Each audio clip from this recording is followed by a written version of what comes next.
Bonjour tout le monde, c'est Maud, je vous retrouve pour un nouveau point lecture et dans cette vidéo je vous parlerai de Central Park de Guillaume Musso aux éditions XO, des Ailes d'Émeraude d'Alexia Neu de Lys aux éditions France Loisirs dans leur collection Nouvelle Plume. Ensuite je vous parlerai de La Boiteuse de Françoise Grard aux éditions Gulfstream dans leur collection Électrogène.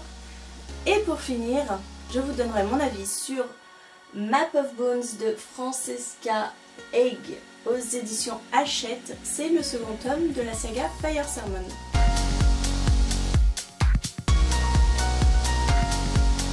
Je commence en vous parlant de Central Park de Guillaume Musso. Ici, nous suivons une jeune femme, Alice, qui se réveille menottée à un banc en compagnie d'un autre homme, de Gabriel.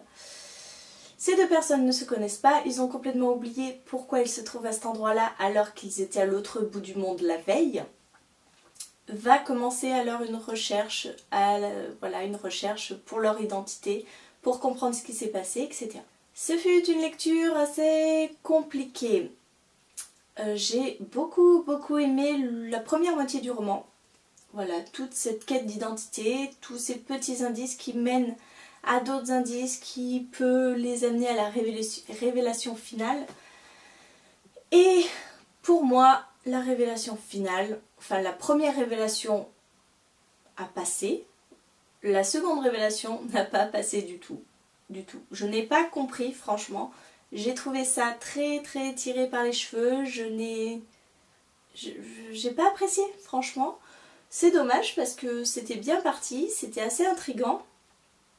Et l'explication tombe complètement à plat pour moi. Après, si vous voulez voyager à New York, ce livre est parfait puisque c'est un complet guide de voyage. Vous passez par Central Park, vous passez dans les rues de New York, de Manhattan, de Brooklyn. Bref, c'est hyper bien décrit, hyper bien documenté, sauf que je pense que l'auteur aurait peut-être dû un petit peu plus se focaliser sur l'explication plutôt que sur le voyage. Bon, bah flop pour moi, mais ça va pas m'empêcher de continuer sur les Guillaume Musso. Je continue avec une très bonne lecture avec Les Ailes d'Émeraude d'Alexia Neu de Lys. J'ai lu ce livre en lecture commune avec Marion de la chaîne Entre les lignes. Je vous invite à aller voir sa chaîne, je vous mets toutes les infos en bas dans le menu déroulant, donc n'hésitez pas à y aller. Ici nous suivons Cassiopée qui a 18 ans est forcée de quitter son orphelinat dans lequel elle a grandi depuis l'âge de ses 6 ans quand sa mère est décédée. Voilà, cet orphelinat c'est un petit peu toute sa vie, c'est sa famille, tous les enfants là-bas sont sa famille, sont ses petits frères, ses petites sœurs. Et à 18 ans on la fiche dehors parce qu'il n'y a pas de place tout simplement et puis on n'assume pas une fille de 18 ans. Donc elle va être obligée de survivre, de se débrouiller toute seule, jusqu'au moment où en fait elle se fait agresser et on vient la sauver. Il s'agit de Gabriel qui est un mystérieux garçon qu'elle a déjà remarqué plusieurs fois, peut-être pas en train de la suivre mais qu'elle a remarqué plusieurs fois. Et à partir de là elle va se découvrir un destin assez particulier. Je sais pas si j'ai envie de vous dire ce que c'est, mais si vous regardez bien sur la couverture, ses ailes, tout ça, c'est un rappeur. On va partir dans du fantastique, elle va se découvrir issue d'un peuple ailé, et il va s'en suivre énormément de choses, énormément. Le livre est quand même assez long, il fait près de 700 pages, et comment vous dire que je pense pouvoir parler au nom de Marion. Mais nous avons adoré ce bouquin, vraiment, même s'il y a quelques petits trucs qui nous ont peut-être un peu déçus sur la fin, enfin moi de mon côté, ça c'est sûr, mais franchement moi j'ai adoré, il y avait tout dans ce livre, il y a de la découverte de soi, de son identité, découverte de secrets de son passé, elle s'initie à ce monde étrange que sont le monde des myrmes. Il y a de la trahison, il y a de l'action, il y a de la romance, enfin bref, c'est un cocktail étonnant et j'ai vraiment passé un super moment avec ce livre. Comme je vous disais, il y a quelques petits trucs à la fin qui qui était peut-être pas forcément utile, mais bon, c'est comme ça, le livre a été fait ainsi. Et j'ai vraiment hâte, vraiment hâte de lire la suite, le tome 2, qui normalement devrait être lu très bientôt, puisqu'on s'est prévu ça encore avec Marion la semaine prochaine.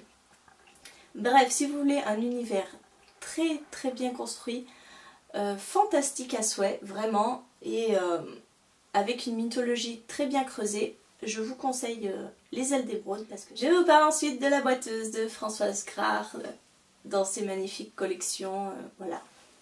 Ici nous suivons Aurore, qui est une jeune femme qui part en vacances avec son copain Wilfred en Écosse, et lors d'une randonnée, en fait, elle se casse la cheville et elle demande à Wilfred d'aller chercher des secours. Sauf que elle passe la nuit sur la lande, il commence à pleuvoir, enfin bon bref, je vous laisse même pas imaginer comment c'est affreux. Et elle se rend compte que Wilfred ne revient pas et que les secours n'arrivent pas et qu'elle va passer encore beaucoup d'heures sur cette lande. Donc en effet, il ne revient pas et après on suit tout son chemin pour se reconstruire physiquement, puisque sa jambe, le fait de ne pas avoir été soignée à temps, et ben ça laisse des séquelles, elle va être boiteuse mais à vie. Et puis se reconstruire psychologiquement, à se dire qu'elle s'est laissée abuser par cet homme qui n'est jamais revenu. Elle a quand même beaucoup de doutes, elle se demande pourquoi, qu'est-ce qui lui est arrivé, d'autant plus que tous ses amis, tout son groupe de théâtre ne l'a pas revu depuis. Donc c'est vraiment la dernière à l'avoir vu. Donc elle va quand même se poser des questions et malgré la rancœur qu'elle a contre lui, elle va chercher à savoir ce qui s'est passé. Alors j'ai entendu énormément d'avis positifs sur ce livre, je sais que Patatra a adoré, je sais que Fan a beaucoup aimé. Pour ma part, c'est un gros flop. Oui, c'est un flop parce que il est très court, je crois qu'il fait 245 pages. Et j'ai passé mon temps à vraiment m'ennuyer. Si vous voulez, on commence par cet accident. Et pendant qu'elle attend sur la lande, on revoit ce qui s'est passé. En fait, sa rencontre avec Wilfred, leur pseudo-relation, etc. Et on voit que cet homme est toxique, que il peut peut-être l'aimer, peut-être, mais qui se sert d'elle pour payer le loyer, pour avoir un toit sur sa tête, pour se nourrir, etc. Donc déjà, ça m'a pas aidé à l'aimer. Et puis Aurore était tellement passive, était tellement... J'ai pas aimé son personnage. Alors ok, après, il y a toute une reconstruction à faire. Néanmoins, l'enquête qui se passe pour retrouver Wilfred m'a pas intéressée parce que le gars, je me fichais complètement de savoir ce qui lui était arrivé, tellement il m'horripilait ce gars. Et puis même quand on sait, et ben ça a fait un flop pour moi. Pas d'intérêt. Donc voilà, un gros flop. Moi j'ai pas plus aimé que ça, j'ai trouvé qu'il y avait des longueurs alors que c'est un conte quand même pour un livre de 245 pages. Après, je me suis fait la réflexion quand j'ai commencé ce livre de me dire que c'était pas le bon moment.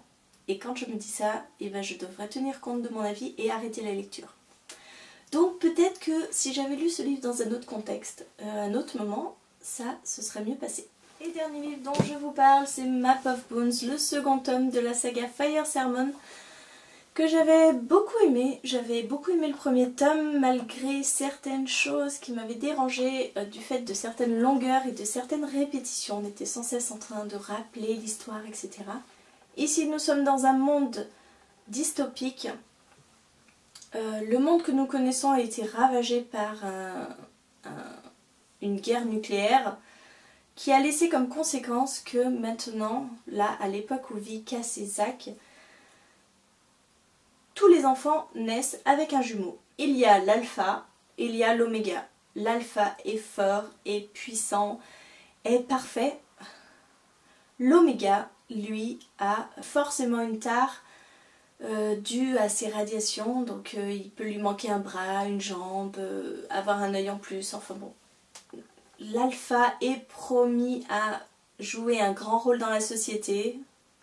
L'oméga est rejeté de sa famille et est considéré comme vraiment une basse espèce qui n'a pas forcément droit de vivre, sauf qu'une petite particularité lie les deux jumeaux, puisque si l'un meurt, l'autre meurt aussi. Il s'était passé énormément de choses dans le tome 1 que j'avais apprécié, des événements qui me laissaient penser que cette histoire pouvait se complexifier encore plus, et dans ce deuxième tome, je n'ai pas été déçue. On retrouve Cass, qui est toujours sous la houlette un petit peu de son jumeau, qui a une place très importante dans le gouvernement, qui fait des choses affreuses, qui veut réduire les Oméga au statut je peux pas dire esclave, non, d'être inanimé. Et donc Cass, dans le premier tome, a rejoint la résistance. Et dans ce second tome, elle continue son action pour éviter que les Oméga soient complètement réduits en esclavage, soient à même de ne plus vivre. Ici, ce que j'ai aimé, c'est qu'on parlait du monde d'avant. On en apprenait beaucoup plus. Et on en apprenait un petit peu plus aussi sur ce qui s'était passé directement après le grand feu.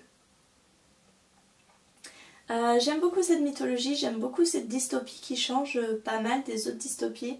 Ici c'était moins prévisible que dans le tome 1. Non, je passais un super moment, il s'est lu très très vite parce qu'il est beaucoup plus petit que le premier tome. Et encore une fois, ça se finit sur quelque chose qui nous donne envie de lire le troisième tome. Donc je vous recommande, cette saga est vraiment chouette, vraiment. Elle change un petit peu, et puis l'héroïne principale est plutôt attachante.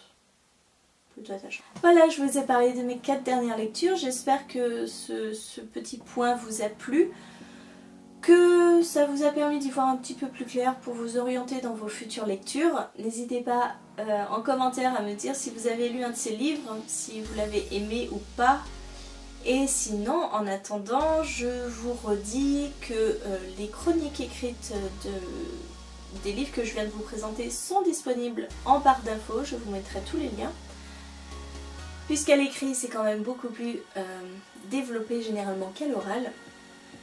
En attendant, je vous fais des gros bisous, je vous souhaite une très bonne journée, de très bonnes lectures et je vous dis à très bientôt pour une nouvelle vidéo.